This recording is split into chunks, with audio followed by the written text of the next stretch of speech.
100.1 FM, transmitiendo desde Ciudad Obregón, Sonora, México, Radio Vida. Son las 5:59.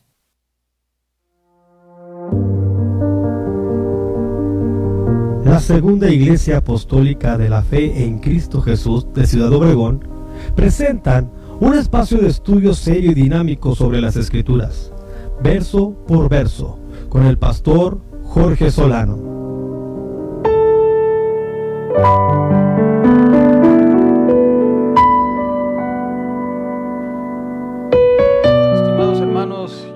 Bienvenidos nuevamente, aquí estamos para continuar hoy con el programa número 73 ya de verso por verso. Ya estamos en el libro de Números y vamos a abordar el capítulo 2 que tiene que ver con la distribución del campamento de Israel en el desierto. Recordemos que el libro de Números tiene 3 etapas. Una es cuando salen, estando en el monte Sinaí, a las faldas del monte Sinaí, duran un año y después emprenden el camino al desierto de Parán y posteriormente pues llegan ya a la entrada a la tierra prometida, las llanuras de Moab.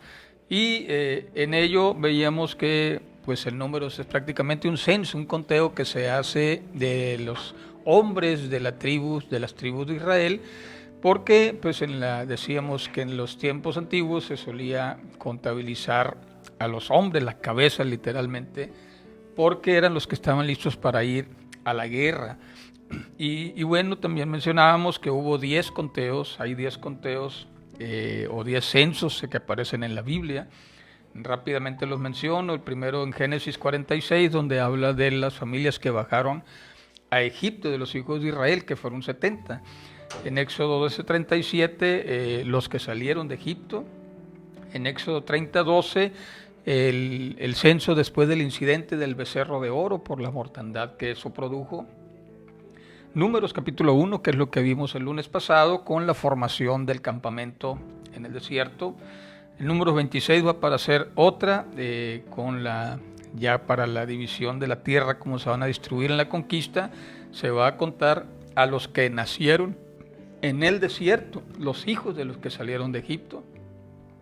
Posteriormente, en tiempos del rey Saúl, en 1 Samuel 11 y en 15, existen 2 censos que mandó a hacer el rey Saúl.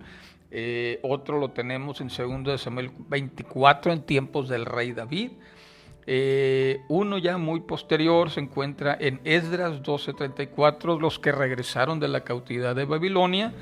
Y se habla de un nuevo censo que menciona Jeremías 33, que se hará en el mundo venidero cuando llegue el Mesías. Pero bueno, aquí veis entonces lo que es la distribución del campamento, y es algo que está muy interesante porque es una semejanza del trono de Dios. En el campamento estaba en el centro del tabernáculo, estaba apuntando hacia la salida del sol, hacia el este.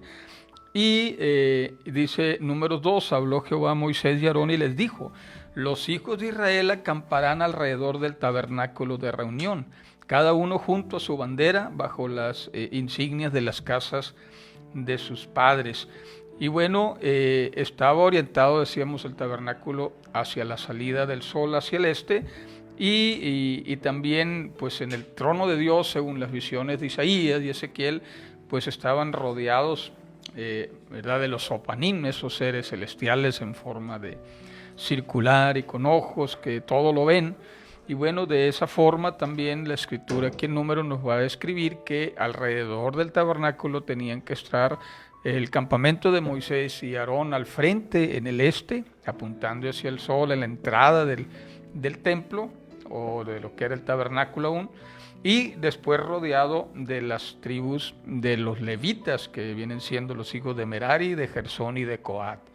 Y después de eso, pues van a venir la ubicación de las tribus que estarán al este, encabezadas por la tribu de Judá, luego seguida de Isaacar y Zabulón, y pues con la bandera de Judá, al frente. Al sur le correspondería a Rubén, Simeón y Gad, con la bandera de Rubén al frente también. Al oeste, la tribu de Efraín, Manasés y Benjamín, y la bandera de Efraín, por supuesto, al frente. Y al norte, lo propio, sí, a la tribu de Dan, de Aser y de Neftalí, con la bandera de Dan. Y aquí lo curioso, hermanos, ven, no es curioso, sino la ordenanza del Señor fue específica para hacer que pareciera el trono de Dios, porque precisamente la bandera de Judá es un león, la bandera de Rubén es un rostro de hombre, la bandera de Efraín es un toro y la bandera de Dan es un águila, es decir, rodeaban el templo con los estandartes de estas tribus que a semejanza de la visión de Ezequiel de los querubines. Te recordará que vimos algo ya de eso antes, cuando vimos los querubines que rodearon el jardín del Edén para evitar que Adán regresara precisamente a otra figura del trono de Dios, el Edén. Aquí tenemos otra figura del trono de Dios con los rostros de los querubines que resguardan forma. Pero además, si pudiéramos visualizar desde arriba, ¿no? Con un helicóptero, un dron, pudiéramos estar en ese momento y ver desde arriba el campamento, veríamos el campamento al centro, rodeados por los levitas, y luego 3 tribus al oeste, 3 al este, 3 al sur, 3 al norte, veríamos una cruz, la disposición precisamente de lo que sería ya posteriormente el sacrificio de nuestro Señor Jesucristo, la presencia de Dios en medio del tabernáculo, que es precisamente el concepto que Juan en su evangelio narra, que el verbo, la palabra de Dios se hizo hombre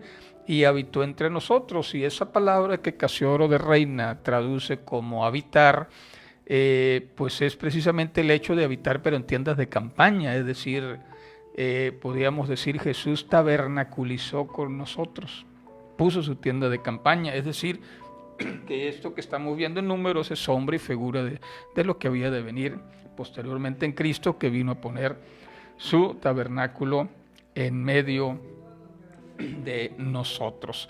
Y ya de eso trata el capítulo 2, porque entonces ya narra las cantidades, como este es un libro de censo, de números, ya dice las cantidades de los que iban a estar al este. El cuerpo del ejército de los hijos de Judá fueron 74.600 hombres, y luego ya menciona de la tribu también de Isaacar y 54.400, de la tribu de Zabulón 57.400, 186.400 hombres que estaban al este, a la salida del sol, desde la puerta del tabernáculo.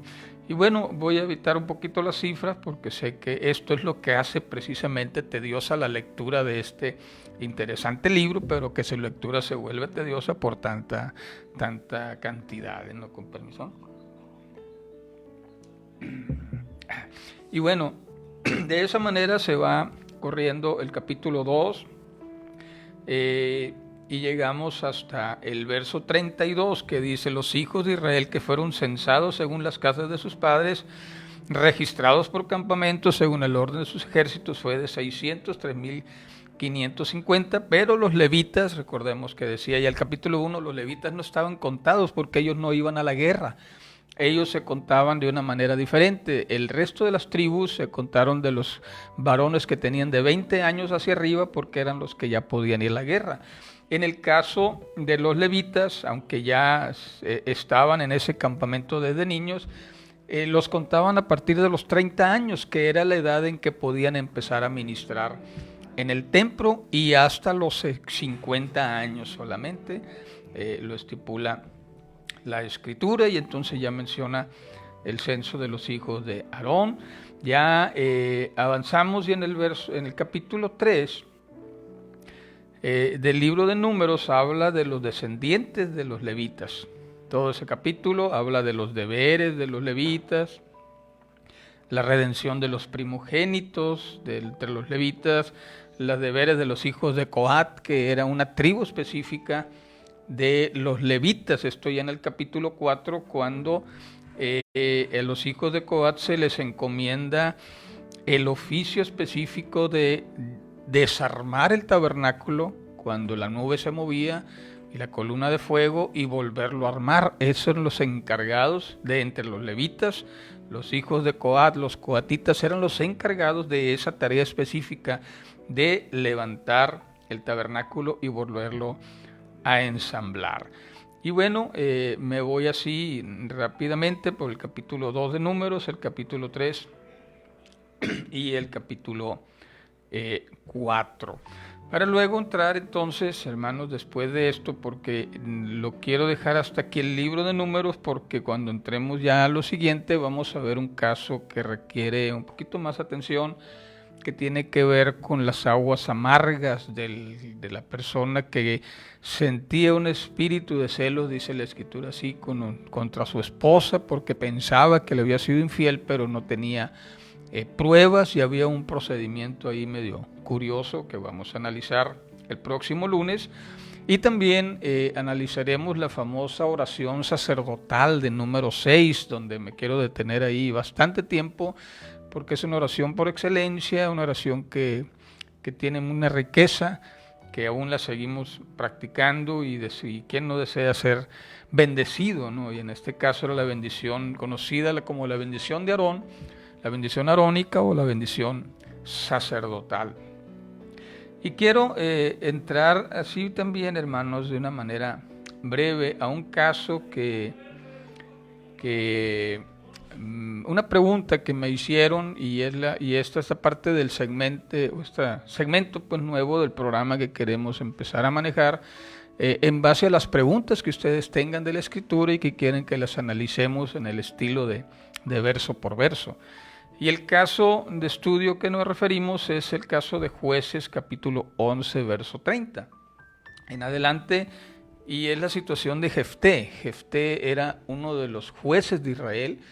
Después de que el pueblo de Israel, pasado Deuteronomio y Josué, entran a la tierra prometida, conquistan Jericó, y de ahí se van peleando y conquistando cada ciudad que el Señor les había prometido.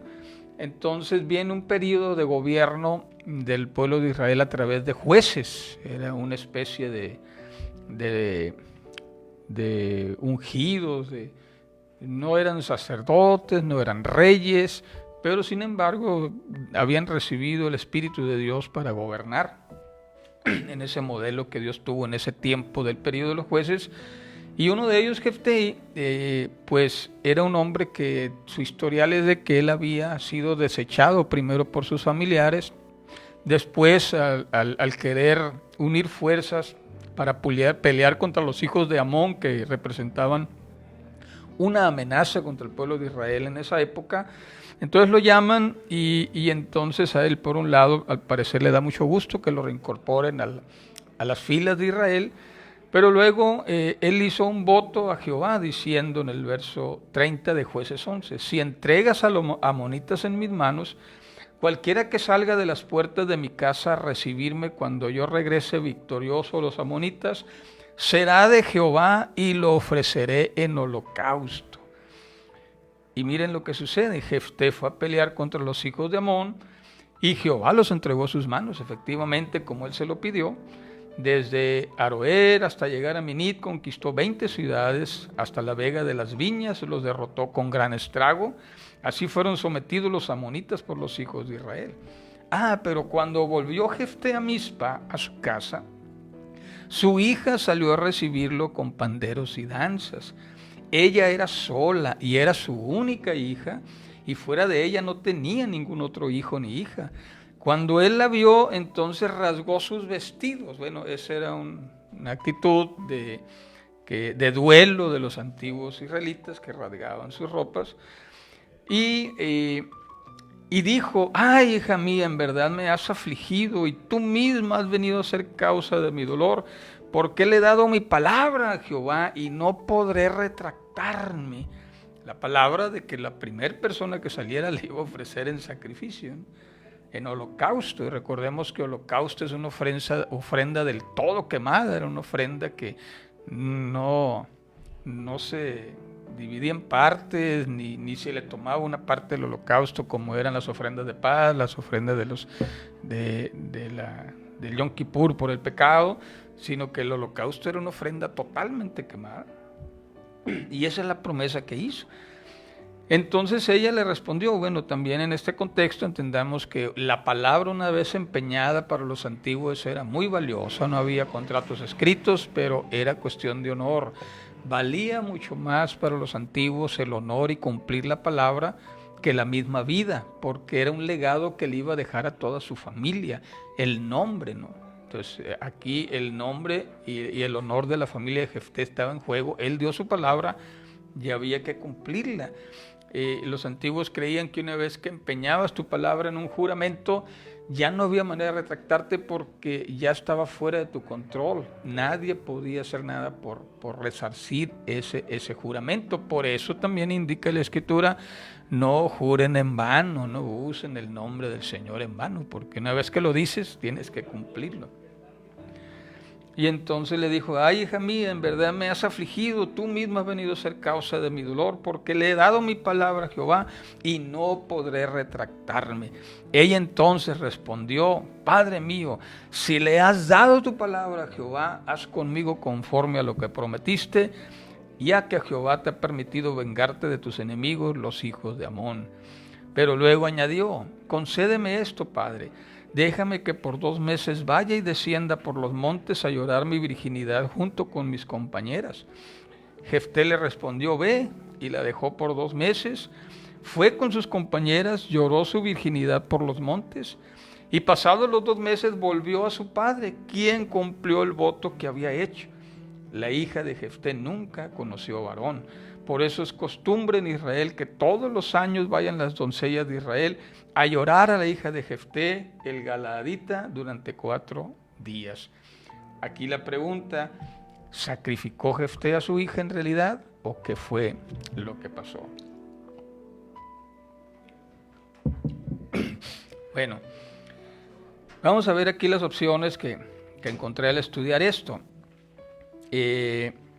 Dijo, cualquiera que salga a recibir las puertas de mi casa, que estaba él pensando en un sacrificio de una persona. Obviamente hay que considerar que para los israelitas estaba ya legislado que estaba prohibido los sacrificios humanos, que no deberían de hacerlo.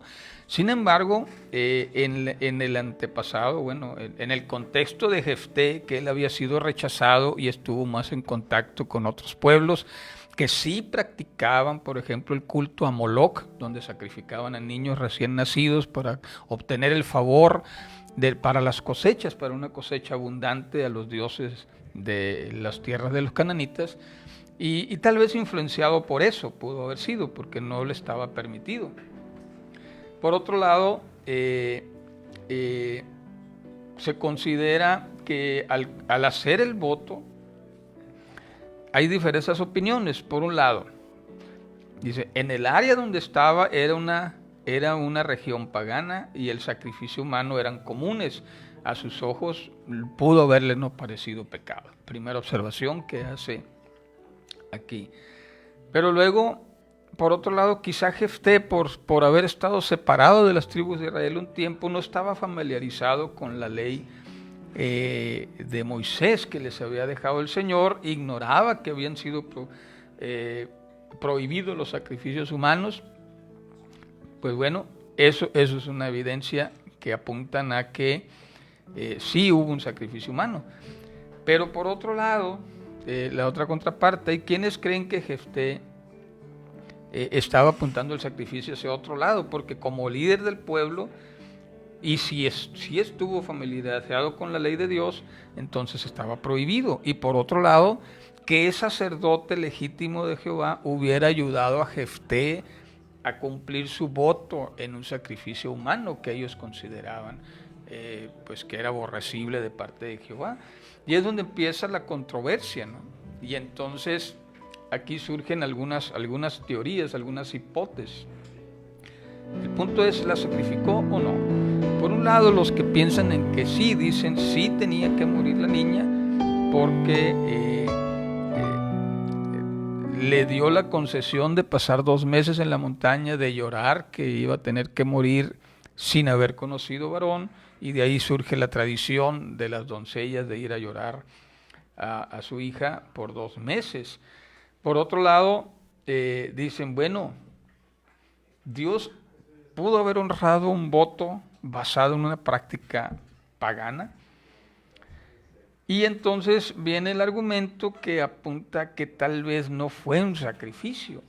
Dice que el verso 39 al final dice que ella nunca se casó y no menciona el texto bíblico que haya muerto, dando a entender entonces que fue separada para el servicio de Dios. Y es aquí donde entra la hipótesis de Bullinger. Bullinger explica que el prefijo bab, que es como el equivalente a nuestra Y, es una conjunción para decir blanco y negro, y esa conjunción en el hebreo es la letra bab, que corresponde más o menos a la V nuestra, y siempre es, o la mayoría de veces es conjunción. Sin embargo, encuentra Bullinger que hay pasajes en la Escritura donde también puede significar la conjunción o sea, puede ser y, que es para que se realice tiene que cumplir las dos condicionantes o las que se le sumen, según las teorías de los conjuntos, ¿no? Pero cuando es o, entonces se vuelve la opción, o es una cosa o es la otra. Y entonces aquí da pie para que la traducción sea, será de Jehová o la ofreceré en holocausto. Y aquí con Bullinger entonces abre la puerta para ese sentir generalizado de decir, uy, pobrecita la niña, ¿no? ¿Por qué tuvo que morir? ¿Por qué ese papá con una decisión tan tonta afectar esta situación? ¿Cómo iba a caer en un descrédito tal de ofrecer un sacrificio siendo israelita? Y bueno, esto da una salida para la interpretación de que no la sacrificó, sino que la dedicó a Jehová. Y cabe, lo curioso es que cabe en el escrito bíblico porque la escritura no menciona específicamente que murió, simplemente termina diciendo, pasados los 2 meses volvió a su padre, quien cumplió el voto que había hecho. La hija de Jefté nunca conoció varón, pero no menciona que murió. Entonces da pie a esto y para el alivio de quienes piensan que no fue un sacrificio. Por otro lado, la palabra holocausto da pie a lo otro que sí, porque si él prometió un holocausto, el holocausto era una ofrenda quemada. Entonces, la palabra da para ambas interpretaciones. Entonces, ¿a qué vamos con esto, familia? Bueno, que hay pasajes así que están medio oscuros, medio raros, y que quisiéramos que dijeran una cosa, pero a la luz de los estudiosos cabe una interpretación alternativa. Y en ese sentido, entonces pues esta niña o fue ofrecida en holocausto o fue dedicada al servicio de Jehová. En cualquiera de los casos cumpliría lo que dice la palabra, que nunca se casó. Nunca se casó o porque fue sacrificada o porque fue dedicada al servicio de Jehová y no le estaba permitido casarse. Y bueno, con eso cerramos este pequeño bloque de las preguntas, ¿verdad? Que tiene que ver con un caso de estudio, el caso de Jefté, que está ahí medio raro.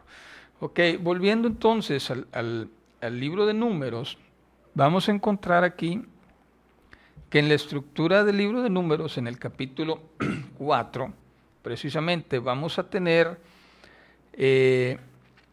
lo que tiene que ver con los levitas y su consagración y los deberes que tenían que hacer cada uno de ellos. Aquí está hablando los hijos de Coat, que mencionábamos que eran los que tenían que armar y desarmar el arca del testimonio para llevarlo de un lugar a otro. Entonces se dan ya menudencias de todo esto, ¿no? Por ejemplo, dice el verso 6, pondrán sobre ella la pieles de tejones, echará el paño azul, le pondrán las varas arriba, la mesa de la proposición le van a extender un paño azul, van a poner sobre las escudillas, las cucharas, las copas, van a extender un paño carmesí, lo cubrirán con pieles de tejones, etcétera, etcétera. Ya da un detalle muy minucioso del trabajo que tenían que hacer los coatitas, por eso no lo estamos desarrollando totalmente la lectura, solo basta entender que era un oficio exclusivo de los coatitas. Pero luego menciona a los hijos de Merari, que es otra de las tribus derivadas de los levitas. En el verso 30 habla de los 30 años arriba, había que contarlos hasta los 50 años, es decir, se consideraba que iban a durar en el servicio levítico 20 años solamente, no podían durar más. Y ellos también tenían a su cargo otros utensilios del tabernáculo, en este caso las tablas, las barras, las columnas, que ya son las cosas que están en el exterior, y ellos son los que se encargaban también de llevar pues todo ya el tabernáculo de un lado a otro. Y aquí sí los cuenta, fueron 2.630 los coatitas, y los de Merari, que también fueron contados, 3.200, que eran los otra parte de los levitas, y el total fueron 8.580 los de la tribu de Leví, que estaban encargados de la transportación del holocausto. Y bueno, entonces aquí ya en el capítulo 5 manda leyes acerca de la pureza, y luego ya menciona también las aguas amargas que vamos a ver ya en el próximo programa. Y queremos dar un pequeño espacio, hermanos, esos minutitos que quedan para saludar a algunos de los hermanos que nos han estado viendo, que nos hacen el favor de estar pues pasando este programa, ¿verdad? Y quiero felicitar en primer lugar al hermano Elías Castro, que el día de ayer fue su cumpleaños, ¿verdad? Y que también pues esperemos que lo haya pasado bien, que haya llegado bien de la ciudad de Culiacán, donde andaba por cuestiones laborales. Felicidades, hermano Elías, te extrañamos el día de ayer. Bueno, el hermano Quechuqui, que nos manda saludos, mi esposa también saludos, la hermana Norma Duarte, bendiciones también, hermanos, mi cuñada Esther de la Cruz, que ya se regresó, estuvo aquí un mes con nosotros en Ciudad Obregón, ya está en Tucson, desde allá nos están escuchando. La hermana Chuyita Uribe, también bendiciones para lo alto. Hermana Chuyita, nos da mucho gusto que haya acompañado parte de su familia el día de ayer en el culto. Felicidades, hermana, por ello. Hermano Ernesto Félix, saludos al hermano Ernesto Félix. Y bueno, son algunos de los que nos mandaron mensaje, que están por aquí viéndonos. Y queremos también animarles, familia, para que tengan la libertad de hacernos preguntas. Vamos a estar intercalando la lectura del libro de Números, y bueno, y Dios nos permite continuar con Deuteronomio, y meter pequeñas cápsulas como esta que vimos el día de hoy, ¿no? Para que ustedes sientan libertad de decir, bueno, ¿qué opina el pastor sobre esto? ¿Qué nos puede decir sobre aquello? Y para que usted pueda también participar del contenido que estamos haciendo. Xochitl Guadalupe Paredes también, Dios la bendiga. La hermana Evelyn Miranda, saludos desde Álamos, allá, que nos está escuchando también. Dios los bendiga y felicidades por la copiosa lluvia que les cayó en este fin de semana por allá en Álamos. Así es que pues vamos a estar con ello. No se pierda el próximo programa, familia. Vamos a tener la bendición sacerdotal, las aguas amargas. Vamos a empezar un poquito con cosas tristes de las cuestiones de los celos y cómo se manejaban esas aguas amargas, para luego entrar a la bendición sacerdotal, que es lo que nos va a ocupar la mayor parte del programa el próximo lunes. Y bueno, con esto vamos a estar llegando al final del programa el día de hoy. Esperamos que haya sido de bendición para ustedes. Pues los esperamos aquí el próximo lunes. Dios les bendiga, familia. Ánimo, les amamos.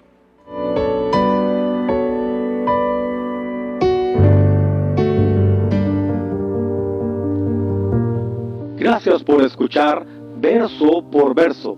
Te invitamos a sintonizarnos todos los lunes a las 6 de la tarde por Radio Vida Obregón en el 100.1 FM.